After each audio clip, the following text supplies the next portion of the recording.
What is going on, everybody? Casey here, Virginia Game Day, checking in with another episode of the podcast. This is an instant reaction. UVA just extended their home winning streak to 21, I believe it is. 59-53 win over NC State. Man, that was quite the game. That was quite the game. You know, there's going to be a lot of different feelings about the game from a lot of different people. We were up by 14, I believe, at one point, even in the second half. NC State goes on a run, and it looked like we were in trouble for a little bit. Some good things, some bad things. We'll talk about them all. But the moral of the story, UVA, a gutty finish to the game and able to pull it out. We've seen them so many times when they get that punch in the face to crumble, to have the glass jaw. Most of the time it's coming on the road, yes.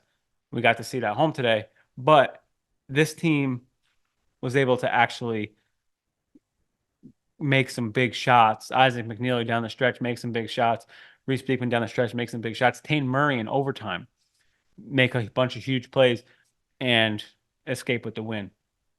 There's a lot that they need to improve on. I mean, the free throw shooting down the stretch has been, I think it has been, and tonight especially, was atrocious.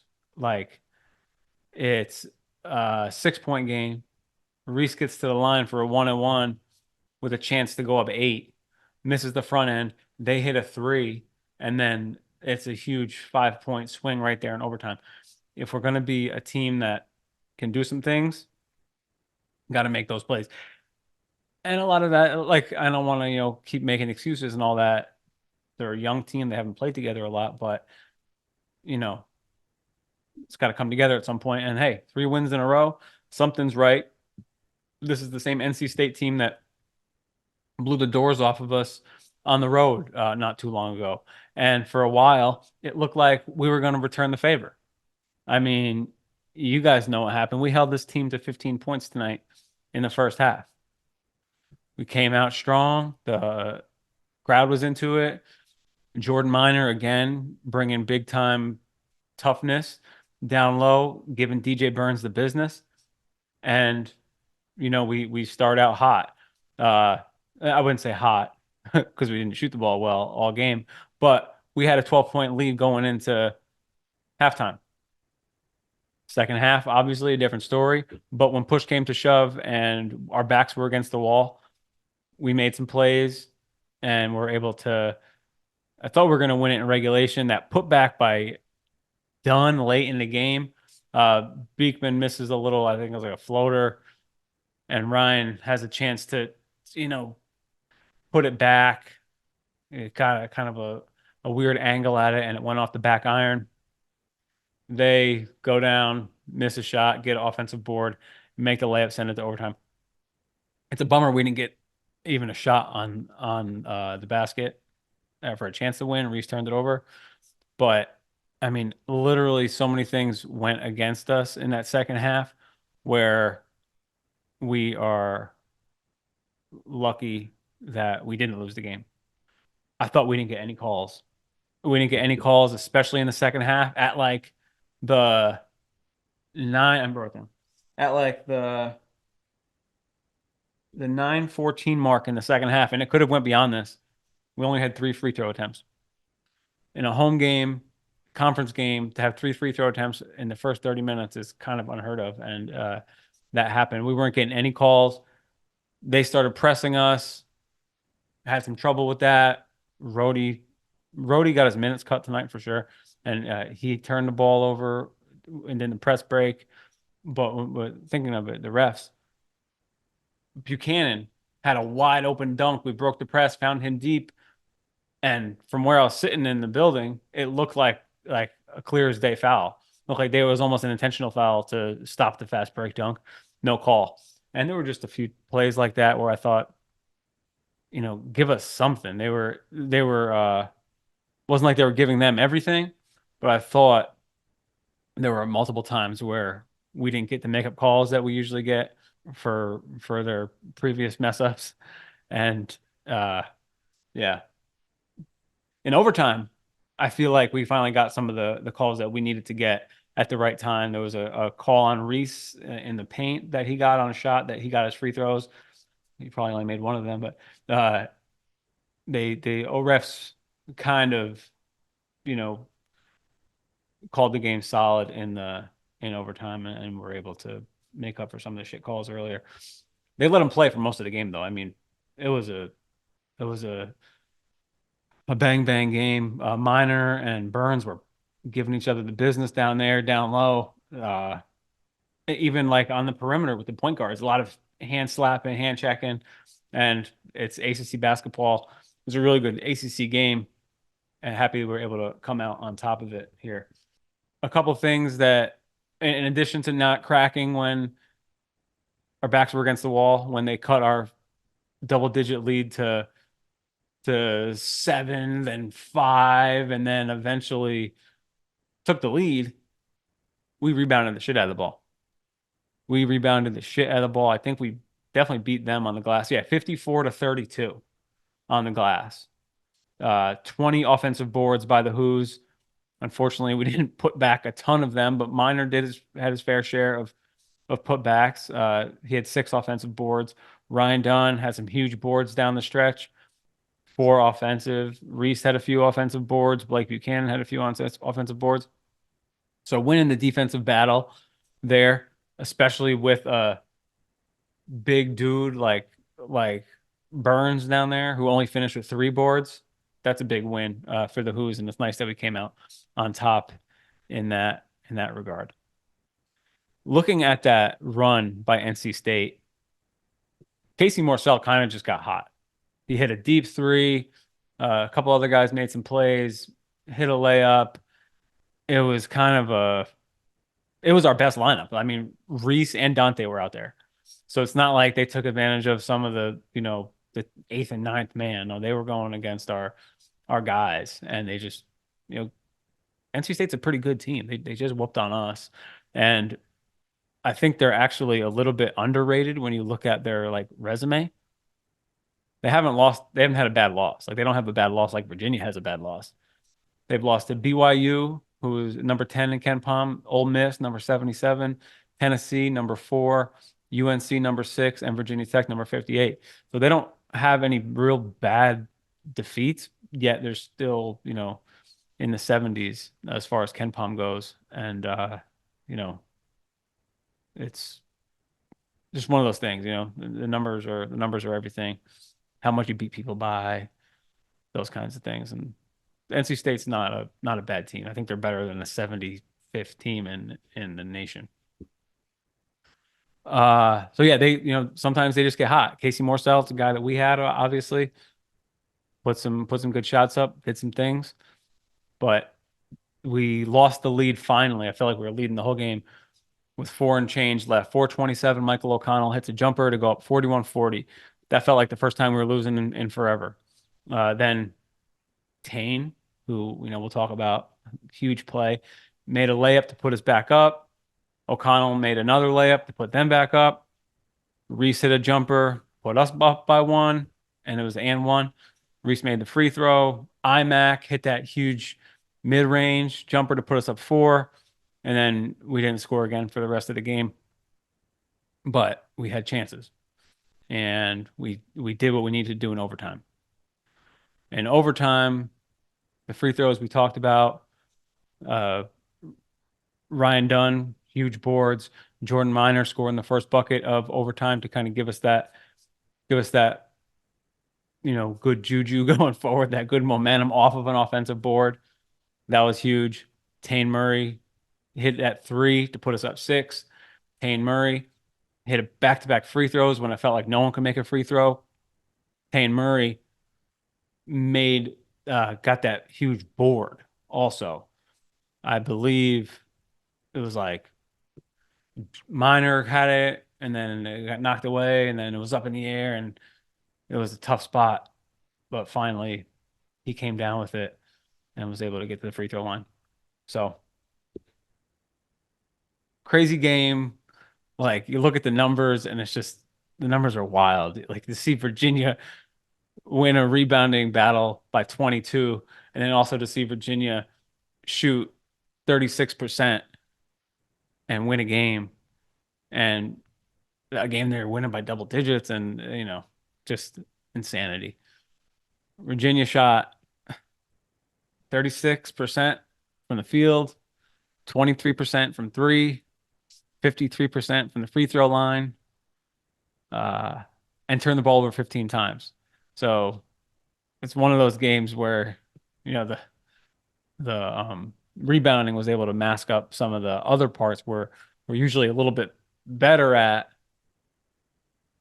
and this time the rebounding, which we're not usually that great at, made up for uh made up for some of our other down spots.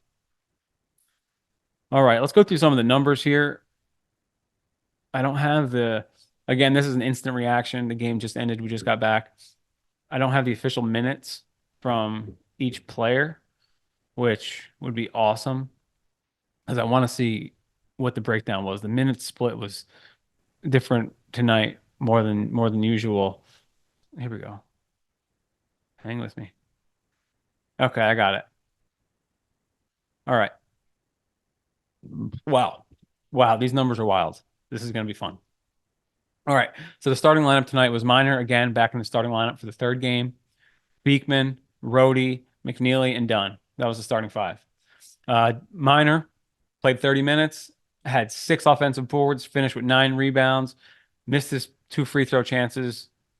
Not the worst thing in the world. I feel like he's been decent, been pretty respectable from the free throw line so far, especially for a guy his size. Before this game, 16 of 24. So, but all those offensive boards, all that tough defense, I'll take a pair of missed free throws. He finished with 10 points, played great defense on Burns, like I said, and was +1 in a plus minus. Reese Beekman, 39 minutes, 39-46. So basically a full game's worth of play. 4 of 12 from the field, 3 of 5 from the free throw line. Could have been a little more because missed the front end of a 1-on-1. Dished out 6 assists, finished with 11 points, 3 steals, 3 turnovers, 2 blocks, and was a +12 on the plus minus. Andrew Rhodey, this is the one that kind of jumps out. In the starting lineup, but only played 12 minutes. A -5 on his plus minus, some turnovers, two turnovers. That's the biggest number on his stat line tonight. 12 minutes, 0 of 2, 1 rebound, no assists, 2 turnovers.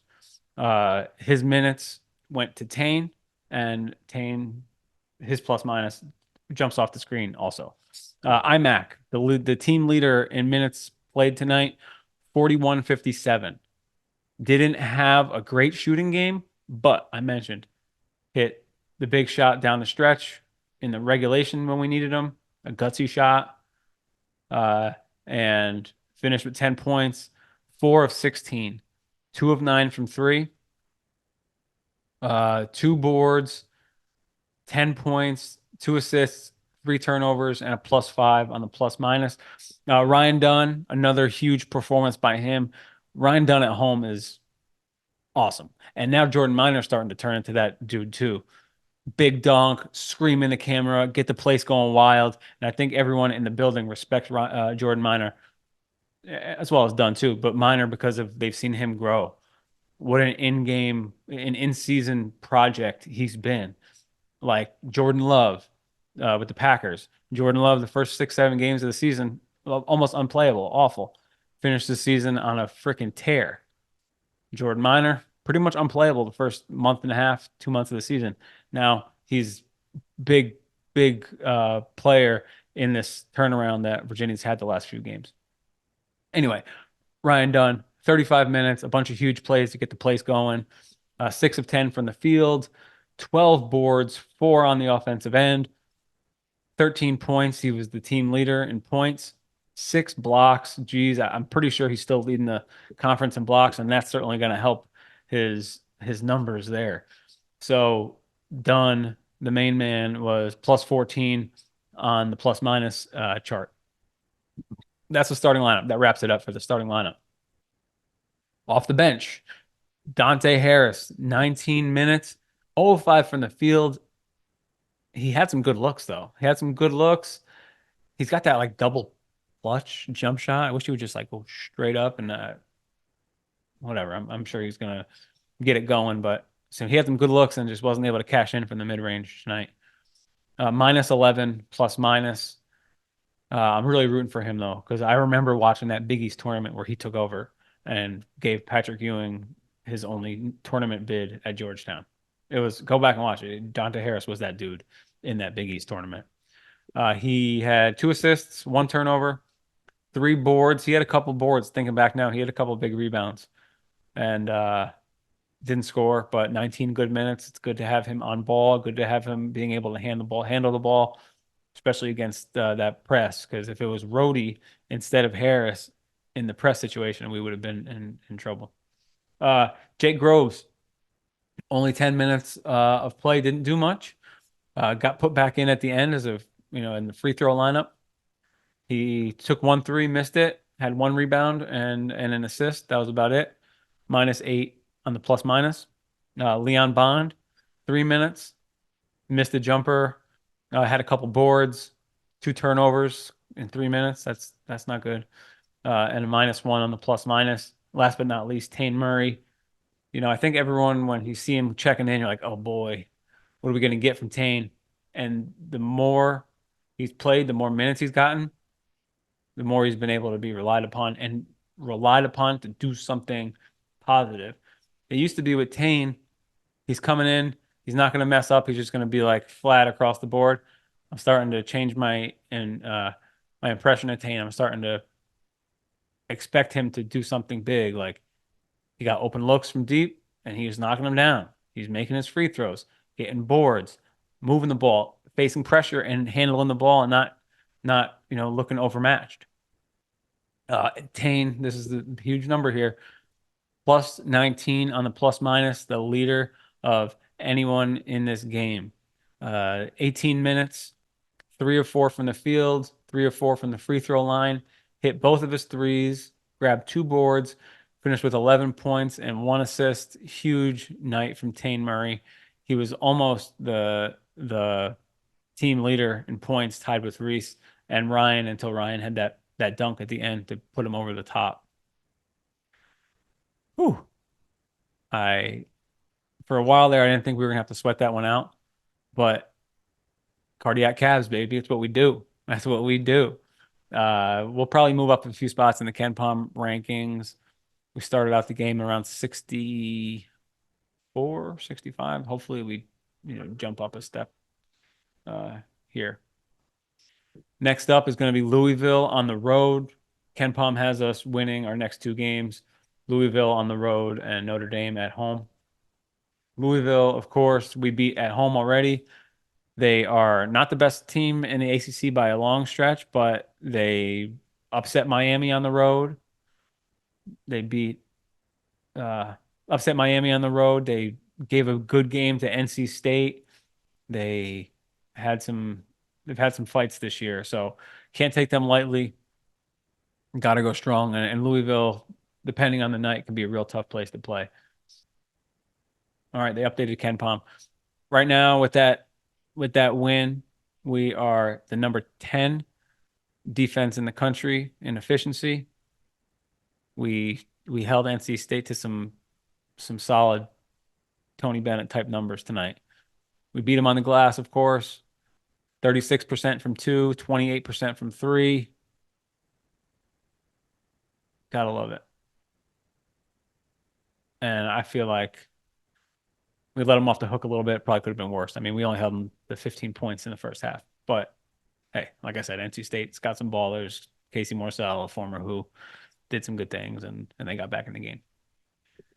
All right. Let's do quick. I know the ACC football schedule got released today, so let's run through Virginia's schedule for next season. That'll be fun. I know SMU is on the schedule, so if you're into teams that had their football program given the death penalty at one point, you'll love that game. All right, here we go. Home game, home opener, Richmond, August 31st, Saturday. A week after that, September 7th at Wake Forest, the ACC game bright and early. Week after that, Saturday, home against Maryland. We're turning the favorite. We played at Maryland last year. They're coming to us this year. Week after that, September 21st, at Coastal. At Coastal. That's a scary game for sure. We get a bye week after that, and then we're home to Boston College on October 5th. Still, every game is Saturday. Actually, looking at the schedule, every game is Saturday this year. So that's a big change from the last few years, where this year was like Friday night, Thursday night, da da da da. Year before that, same thing. So after home versus Boston College, home versus Louisville on October 12th. On the 19th, at Clemson. That's a big game there. On the 26th, South's oldest rivalry, home versus UNC. Looks like another bye week after that. And then November 9th at Pittsburgh. A week after that, the 16th at Notre Dame. Another big one. Some marquee games here. The 23rd, home versus SMU. New to the conference, fresh out of the American. They'll be joining Cal and Stanford, of course, in the ACC this year. And then finishing up the season in the rivalry game against Tech at Tech this year. Hey, I'm excited to have some new blood in the ACC. Although I did think it was weird when I just flipped through the highlights quick when I got back to the house and I saw, ACC schedule release, and it was like such and such versus Cal. And it wasn't an ACC team playing Cal. It was one of their non-conference games. I was like, huh, that'll take a little while to get used to. But hey, happy to have them. All right, gang. At Virginia Game Day on Instagram, Virginia Game Day Podcast, on all the major platforms. Thank you guys for checking us out tonight. Big win. This is the instant reaction of NC State at Virginia. 59-53 winners in overtime. Have a good night. Have a good morning, and go Hoos.